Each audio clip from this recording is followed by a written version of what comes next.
Thank you, colleagues. The next item of business is First Minister's questions, and at question number 1 I call Russell Finlay. Thank you, Presiding Officer. In recent weeks, we've witnessed a sickening outbreak of gangland violence across the country. 2 Scottish drug dealers have now been shot dead in Spain. Their gang has waged a turf war on Scotland's streets since the dawn of devolution, and this has mutated to include proxy groups, including the US-sanctioned Kinahan cartel. These parasites grow rich by preying on society's most vulnerable. These cowards cause terror and death with guns, knives and firebombs. These thugs go after journalists, politicians, businessmen, police and prison officers. Organised crime is out of control and communities are living in fear. Does John Swinney accept that the Scottish Parliament has failed to tackle organised crime in Scotland? First Minister. There was an awful lot in what Mr Finlay said originally with which I agreed, because organised crime is intolerable, it is unacceptable, it requires the forensic attention of our police and criminal justice authorities to tackle it, and that is being undertaken within Scotland on a relentless basis by Police Scotland and by the criminal justice authorities. I would expect the authorities to pursue that level of scrutiny and activity, and that is what is happening. So I don't agree with Mr Finlay's conclusion that he ended his question upon. Russell Finlay. Well, John Swinney says he agrees about the seriousness of organised crime. Under successive SNP and Labour governments, organised crime is rarely on the agenda. It wasn't even mentioned in this government's flagship 5-year justice strategy, not even once. And I get into politics because I couldn't understand why politicians don't talk about its malevolent reach and devastating harm. Local frontline policing is absolutely critical. And the Scottish Police Federation has said, and I quote, "The bottom line is the intelligence in organised crime groups and terrorism comes from the communities. If you don't have community police officers out there patrolling and picking up on that intelligence, then they are missing out on so much." And under the SNP, however, officer numbers have fallen by nearly 1,000. So does John Swinney accept the view of frontline officers that his government's decision to reduce police numbers inevitably fuels organised crime? First Minister. There are quite a number of flaws in the argument that has been put forward by Russell Finlay. The first flaw is that there are a very high number of participants in organised crime activity who are currently incarcerated for a very long time in the jails of Scotland, contributing to the significant congestion that is in our prison system just now. And one of the operational challenges for the Scottish Prison Service, which is why I admire their work so strongly, is that they are having to ensure that our prisons remain safe internally because of the number of members of organised crime groups who are housed in our prisons, because they cannot be housed together for the danger of internal stability to our prisons. And that's the type of focused work that the Scottish Prison Service is taking forward. The second flaw in Mr Finlay's argument is that this government established the Scottish Crime Campus, which is viewed across the world as one of the most innovative and successful measures of bringing together all of the intelligence gathering, whether it's Police Scotland or the National Crime Agency or the enforcement authorities of the United Kingdom, in one place. Indeed, it is visited by people around the world because of its leading nature. And the third thing, Mr Finlay said we never talk about these things. Well, 3 times a year, the Serious Organised Crime Task Force is brought together within the government, involving local authorities, the NHS, Police Scotland, the National Crime Agency, His Majesty's Revenue and Customs and various other organisations, to make sure that we tackle this issue. And indeed, the Serious Organised Crime Strategy was published in February 2022, updating the actions that we are taking as a government. Russell Finlay. The First Minister talks about the prisons being safe. Well, tell that to the 10 prison officers whose cars have been firebombed outside Scotland's prisons. by organised crime gangs fighting for control of the drugs trade inside Scotland's prisons. There's a dangerous complacency to this government's approach. And we also need to stop the crime bosses from exploiting vulnerable young people. The 2 men shot dead in Spain were groomed for a life of crime. Most of their gang associates are dead or in prison. And now there's an official policy in place that makes young people even more vulnerable to exploitation. Senior Police Scotland officers say that under-25 sentencing guidelines are part of the problem. Detective Superintendent Andy Patrick said, quoting, "Organised crime groups are exploiting this policy. They are coercing young and vulnerable people to carry out some of these crimes because they are under reduced risk of imprisonment." Will John Swinney rethink his government's support of these damaging guidelines? First Minister. Not for the first time, Presiding Officer, I cannot allow Mr Finlay's remarks to stand about the under-25 sentencing guidelines. It is misleading to say to members of the public that there are no consequences for criminal activity under the age of 25, because there are. There are very serious consequences which involve imprisonment. So we cannot have messages being issued from this Parliament which indicate that there are no consequences for serious criminal activity, because there are, no matter the age of the individual involved. So we just cannot have this as a Parliament where we do not properly represent what the law and the sentencing guidelines take, because people could take the wrong conclusions from that. Now, Mr Finlay's made a number of remarks about the shootings that took place in Spain in recent days. These are live police investigations, so I am not able to comment on these particular issues. They have been pursued by the Spanish authorities. But what I do say to Parliament is that any individual involved in criminal activity, no matter their age, must be aware of the severity of the punishments that exist, and that's the right position for people to hear from this Parliament. Russell Finlay. Presiding Officer, John Swinney appears to be hearing things. I said no such thing. We've got top-level crime bosses making millions of pounds from killing vulnerable Scots with their drugs. We were told that the Mr Biggs would be bankrupted by a proceeds of crime law that was passed at the start of devolution. But the law has failed. Criminals and their white-collar enablers no longer fear proceeds of crime.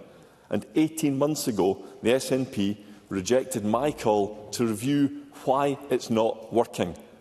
According to the Crown Office, one drug dealer made more than £126 million, but they can only find £118,000 worth of his assets. Proceeds of crime needs an urgent and radical overhaul. We must turn the tables on the drugs gangs so that they live in fear. So will John Swinney toughen this legislation to make it fit to tackle organised crime in 2025 and beyond? First Minister. Well, I'm open to making sure we've got the correct legislative framework in place to deal with criminality in our country. That's why the government brings forward legislation. So Mr Finlay is making suggestions about an area of policy that could be considered for strengthening. I am perfectly willing to consider that, because I don't want anybody to benefit from criminal activity in our society, and I want people to be punished accordingly. So the government will always keep legislation under review, but it has to be acknowledged that we have, and our criminal justice authorities, the police and the Crown, have been successful in apprehending, imprisoning, interrupting, disrupting organised crime in this country, and I give the public the assurance that under my government's leadership that will be sustained in the years to come. Question number 2, Anna Sarwar. Presiding Officer, having your baby in neonatal intensive care is a terrifying experience for any parent. But families whose babies are being cared for by the doctors and nurses at Wishaw Neonatal know that their child is being treated close to home in one of the best neonatal departments in the country. This unit treats many of the sickest babies every year. It's allowed new parents in Lanarkshire to stay close to their families and support network during some of the most difficult and emotional times of their lives. Wishaw Neonatal has won awards for the standard of care it delivers, and even people in this chamber have relied on the unit in their time of need. So why does the SNP want to downgrade this life-saving unit? First Minister. Presiding Officer, the recommendations that the Government has considered in relation to the neonatal unit at Wishaw General Hospital were the product of advice from an expert group that included the Medical Director of NHS Forth Valley, Scottish Neonatal Nurses Group, Bliss, the UK's leading charity for babies born premature or sick, and the Scottish Perinatal Network.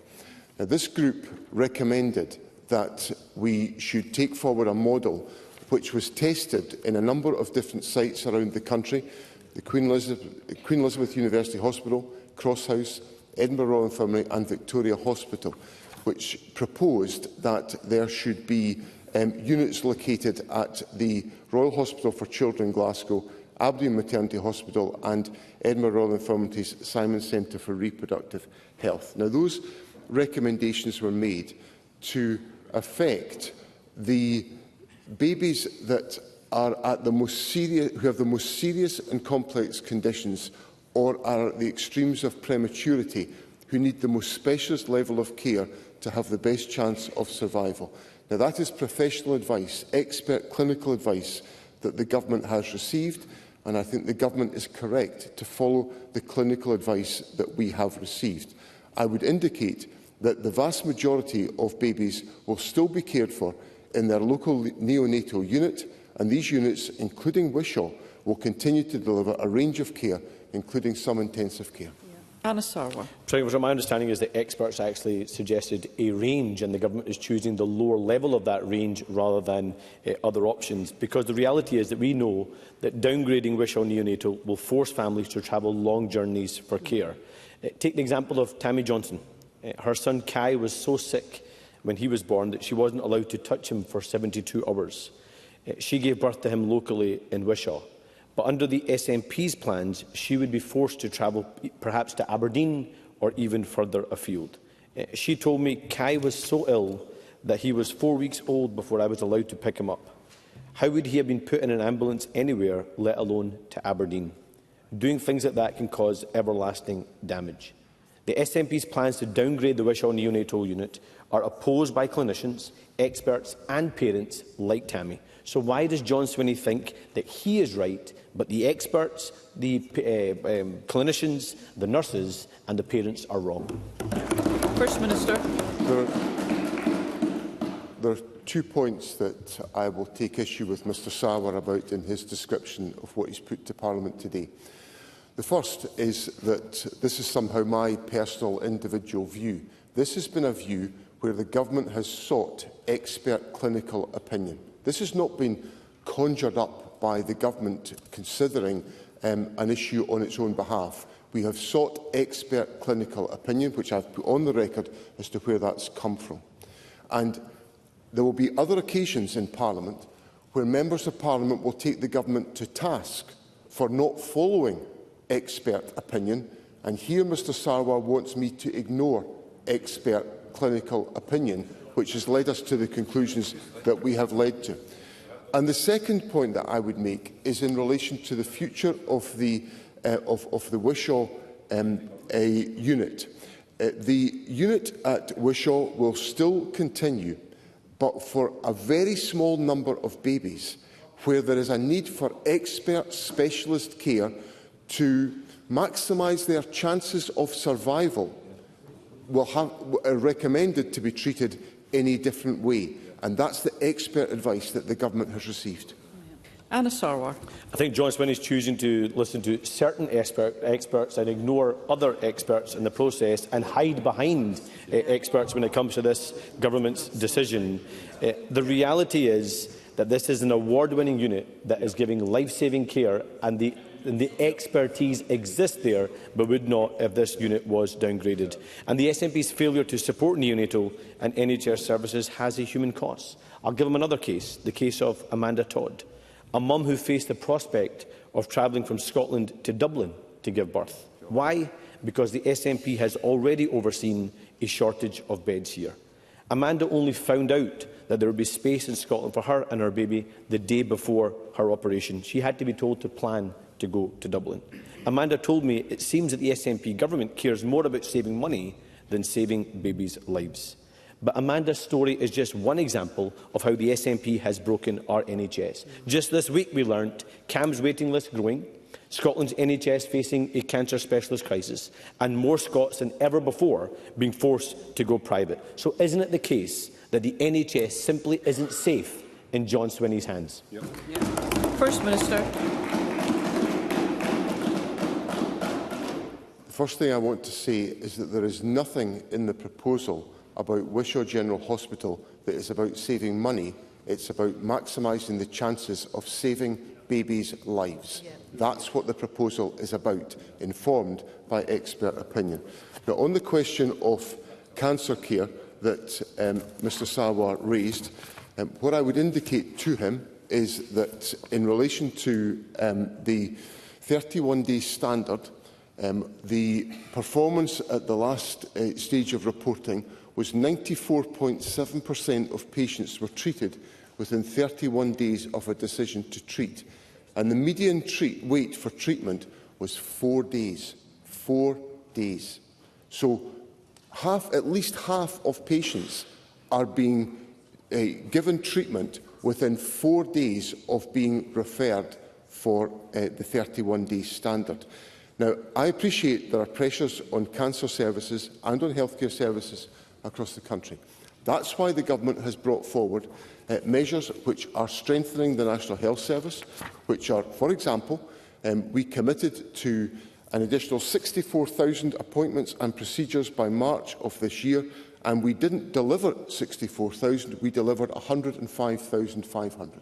Now, that is the Scottish Government putting in the investment to strengthen delivery so that we reduce waiting times and improve access to the National Health Service, and that will dominate the Government's approach to the National Health Service in the period to come. Question number 3, Alex Cole-Hamilton. Thank you, Presiding Officer. Presiding Officer, sanitary towels and wet wipes on the beach at North Berwick, raw sewage in Gala, a beach covered in thick brown discharge in Dumfries and Galloway, the River Almond making swimmers sick, and paddleboarders covered in sewage in the River Tay. Today, on World Environment Day, the Scottish Liberal Democrats are publishing new research showing thousands of complaints from members of the public about sewage. Sewage that is, I quote, absolutely honking in Dingwall. Presiding Officer, songs were written about Scotland being the land of the shining river. Does the First Minister mind that his government's own water company is dumping so much sewage into them? First Minister. So in relation to the question of water quality, 87% of Scotland's entire water environment is assessed by SEPA as having a high or good classification for water quality. That has increased from 82% in 2014. So what I would obviously I want to make sure that we've got the highest quality natural environment, that we have water systems that are of the highest quality, and that indicates that the Government is making progress on the steps that were taken to ensure that that is the case. Alex Cole-Hamilton. Well, the complacency in the First Minister's answer suggests that he is content with the situation as it is. But the European Court of Justice has ruled sewage dumping should only happen in exceptional circumstances. But it's happening all the time, almost everywhere, even on dry days. And last year, Scottish Water dumped sewage at least 24,500 times. But the lack of monitoring means that's only a fraction of what's really going on. Scottish Liberal Democrats are calling for a new Act of Parliament, a Clean Water Act, to tackle this, because under the SNP, communities are just expected to put up with it. Presiding Officer, last week, Thames Water got fined £100 million for sewage dumping, but there are never any consequences here in Scotland. Is that because the First Minister knows it's actually his government that's at fault for this absolutely honking problem? First Minister. Well, I have to say what's absolutely honking is Mr Cole-Hamilton's attempt to conflate the situation in Scotland and the operation of one of the strongest assets in our country of a publicly owned water network with Thames Water. The privatisation of water in England has been an unmitigated disaster for the people of England and Wales, and I thank our predecessors for not taking such a foolish decision in the first place. And we operate in a situation which is not perfect, but where we have a very high quality level of performance in the quality of our natural environment. And I don't think it's a good advert for Mr Cole-Hamilton to undermine the strength of the natural environment of Scotland when we are spending £500 million to improve water quality in Scotland, and then to compare Scotland's water, an asset to our country, to the folly that is privatisation in England and Wales. Question number 4, Ben McPherson. To ask the First Minister how the Scottish Government is supporting film and TV production in Edinburgh and throughout Scotland. First Minister. President Officer, we are committed to seizing the significant opportunities to grow our screen sector and have increased the budget for Screen Scotland, our dedicated public agency for screen, by £2 million in the current financial year to £11.25 million. This allows Screen Scotland to continue to nurture locally originated content, develop skills and training opportunities, education for the next generation and increase inward investment. An ever-increasing number of productions are choosing Scotland, such as the latest Netflix drama Department Q, which was supported by Screen Scotland and filmed on-set and in studio in Edinburgh. Ben McPherson. I thank the First Minister for that answer, and as he has said, there have been several successful, notable productions filmed in Scotland in recent years, making a really positive impact creatively and economically. As has been mentioned, last week Netflix's new, gripping, fictitious drama Department Q was released globally, much of which was filmed at First Stage Studios in Leith in my constituency and other locations around Edinburgh and elsewhere in our picturesque nation. Department Q is currently one of the most viewed series on Netflix. At the moment it is ranked #1 in the UK. It promotes our country in various ways, even this Parliament gets a mention, and much of the very talented cast and crew are Scots. The producers, Left Bank Pictures, have stated that they had a great experience filming in Scotland, which is really uplifting. Therefore, how can we build on our recent success, continue to grow our screen industry and work together across the public sector to make Scotland an even better and attractive place for more filming commissions, including from the BBC and Channel 4? First Minister.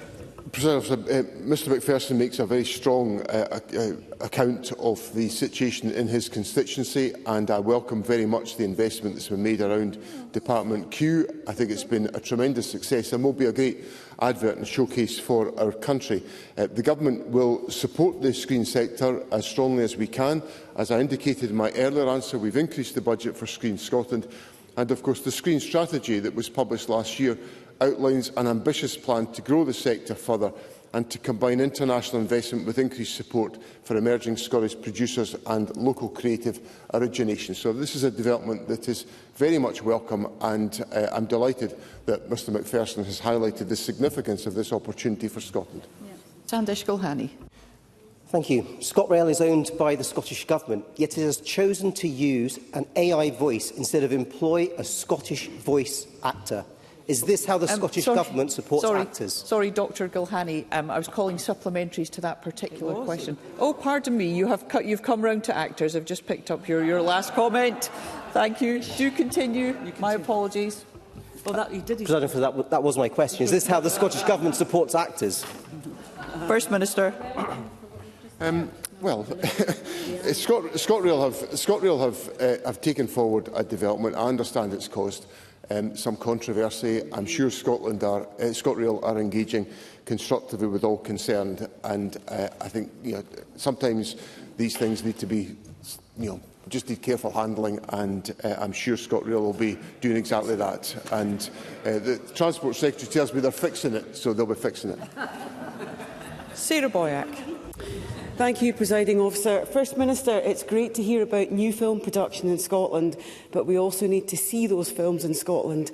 And can I inform the First Minister that the Film House, after support, is going to open at the end of this month, but it needs a tiny amount of capital to ensure it to be accessible and to use all the best forms to be able to use those films in the film house. So will the First Minister commit to have a look at the tiny amount of capital funding that it needs to get that accessibility over the line? First Minister. Given that the proposition was put to me in such a constructive fashion, I will heartily agree to that. If Sarah Boyatt would like to furnish me, I'm quite sure Mr Robertson will be close to the detail on all of this, but if she would furnish me with the details, I will have a close look at it. The Film House is a magnificent asset in the City of Edinburgh.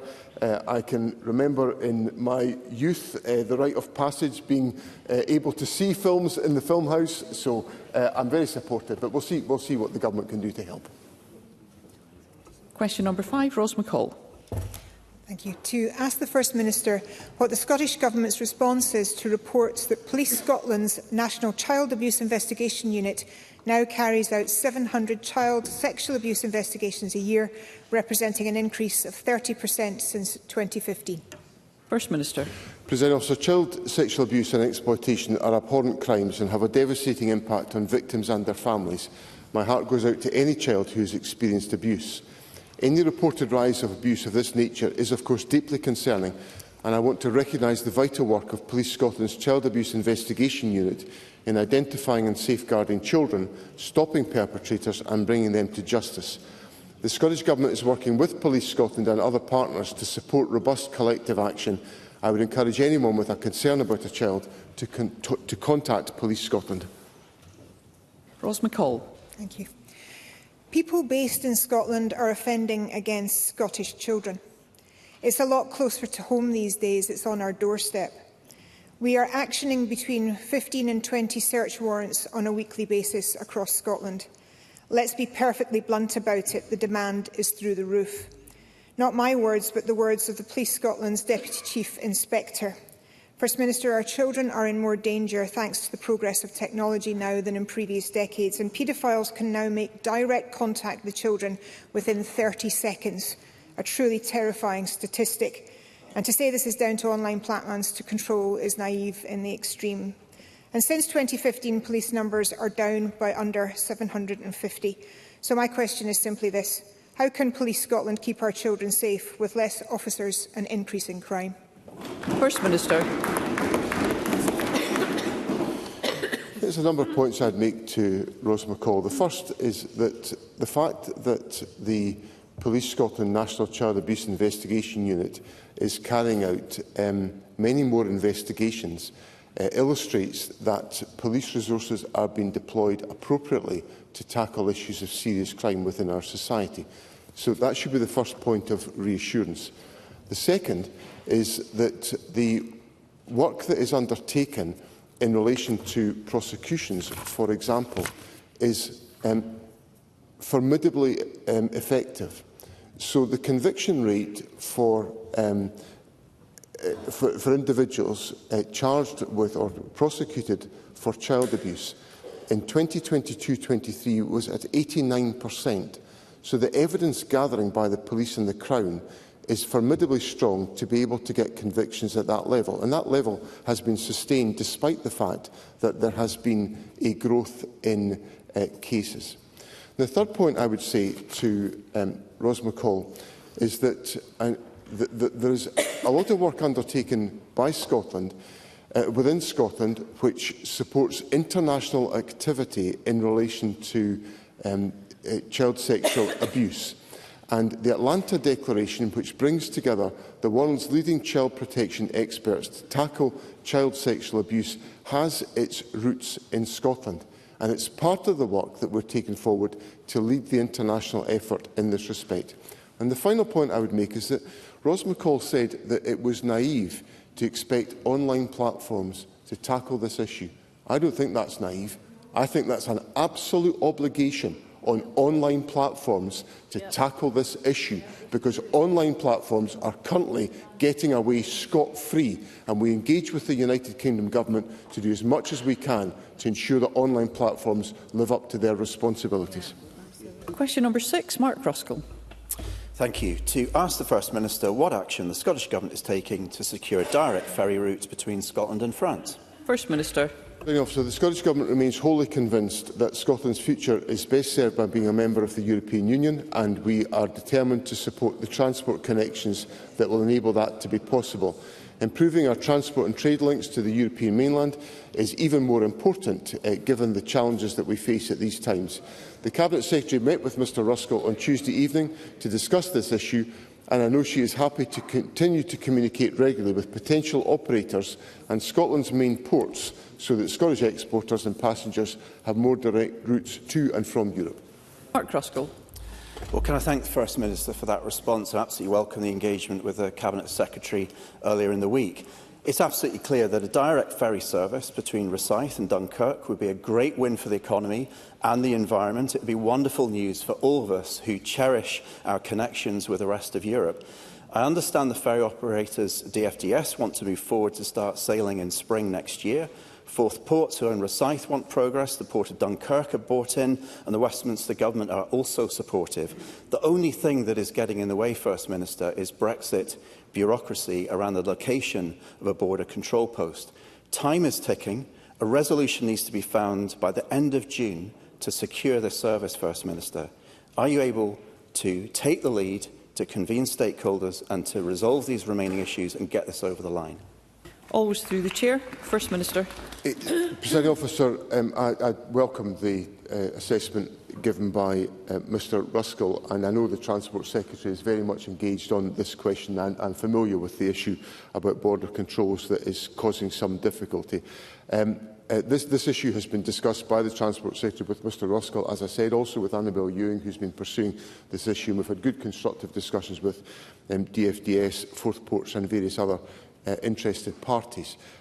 I'm very happy to be involved, although I'm super confident that the Transport Secretary will be able to do all on this that I could possibly contribute. So I'm sure the Transport Secretary will let me know if she needs any support. But please let me assure Mr Ruskell that the Government would welcome this, and we will do everything we can to remove any obstacles that are in the way.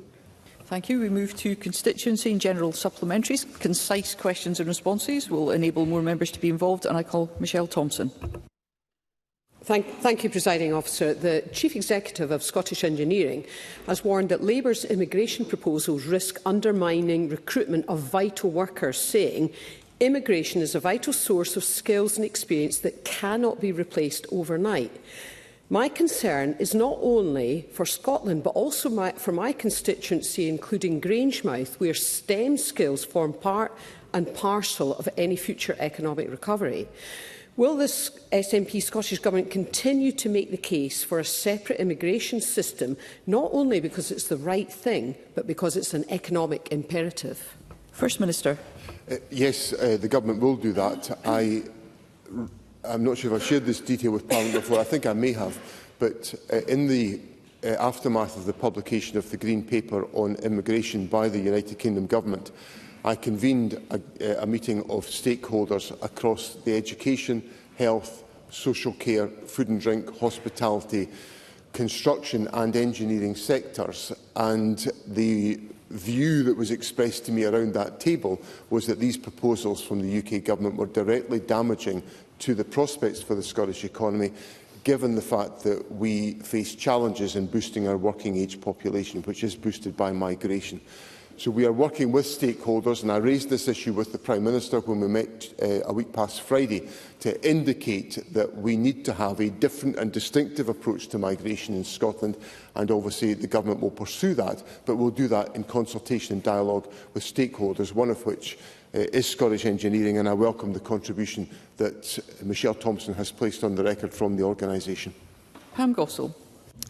Thank you, Presiding Officer. Today I spoke to the Largs Medical Group, the only GP practice serving the people of Largs. They raised their concerns about the plans for a new 80-bed care home that mainly would focus on patients with dementia.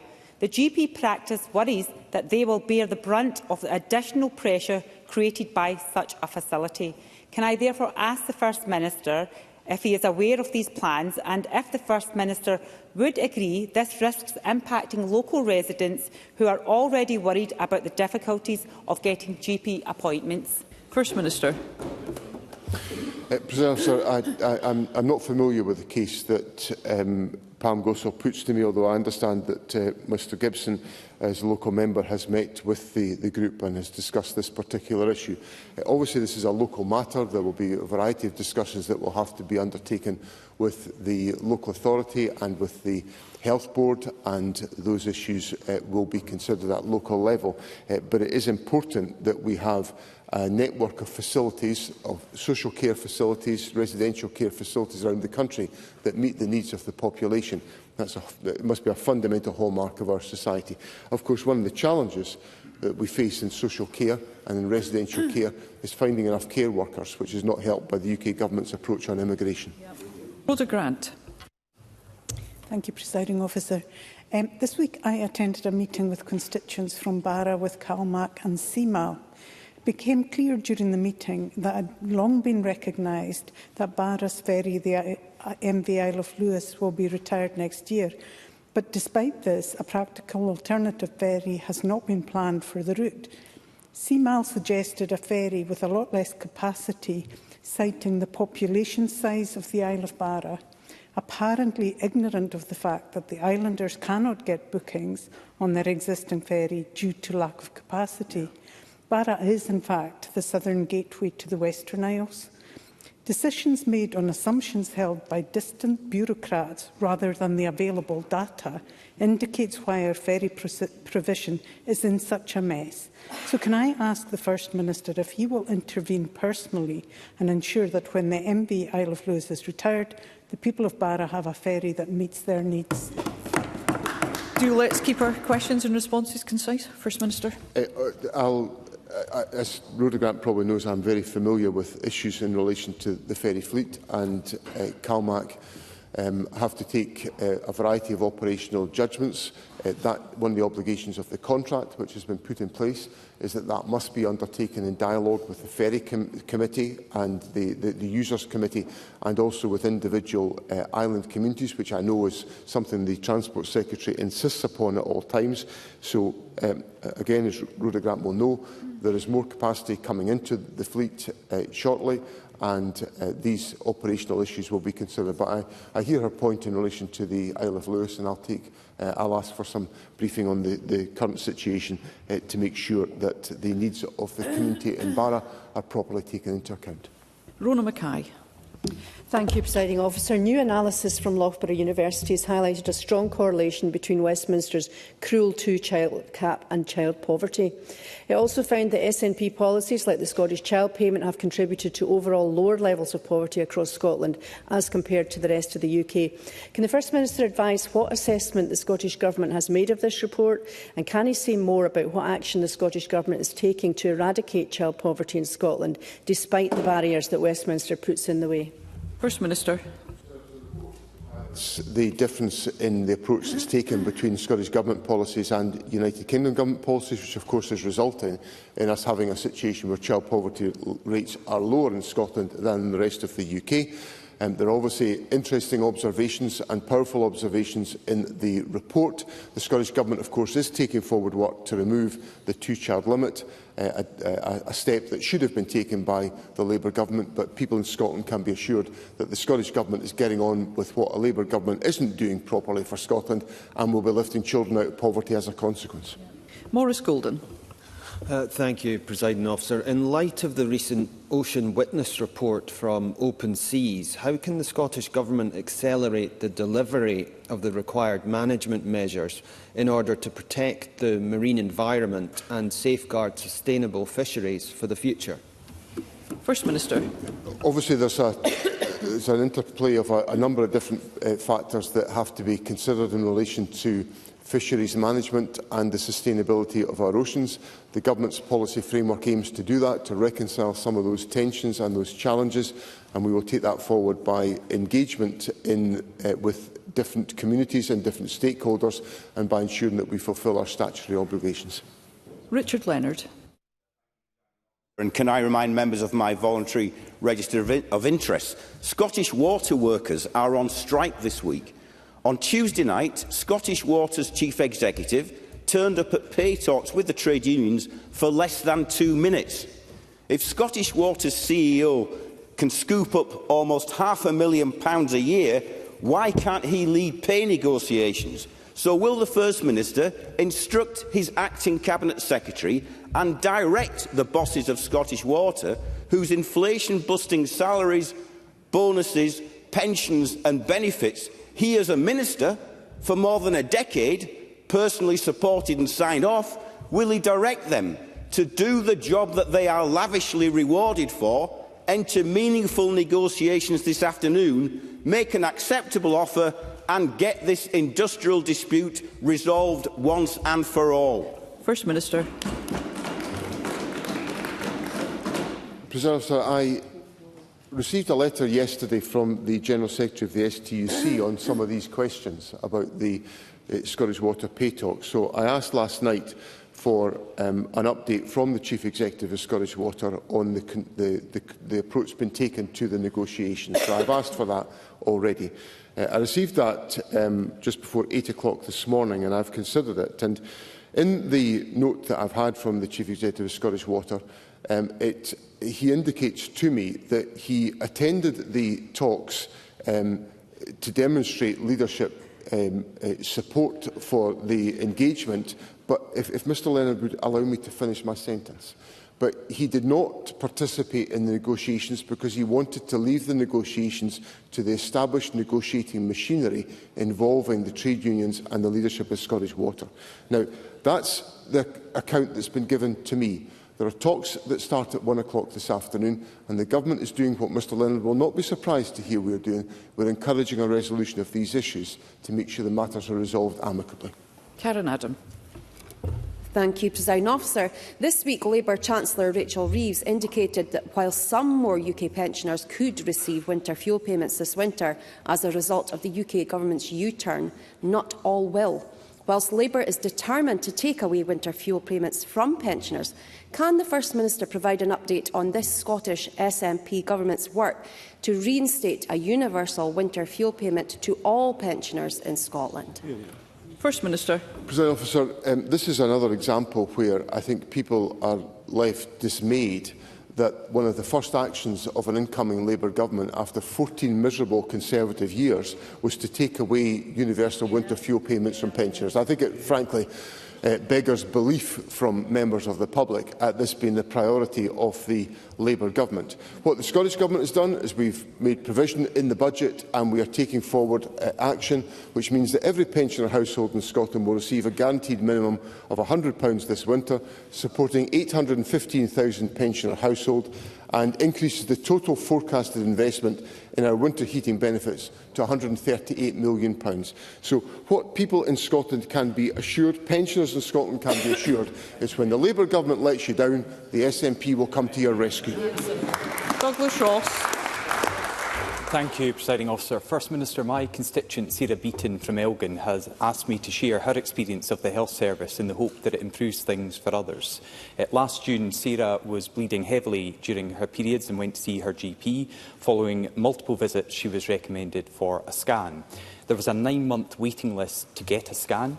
When she received the scan results, there were anomalies and she was suggested for referral to a gynaecologist. She was told on an NHS waiting list she would have to wait another year and a half. Frightened, Sarah and her family felt she couldn't wait that long, and she went private, paying for it herself. That led to discovery of cancerous lesions, which last month were operated on, and Sarah is now recovering at home.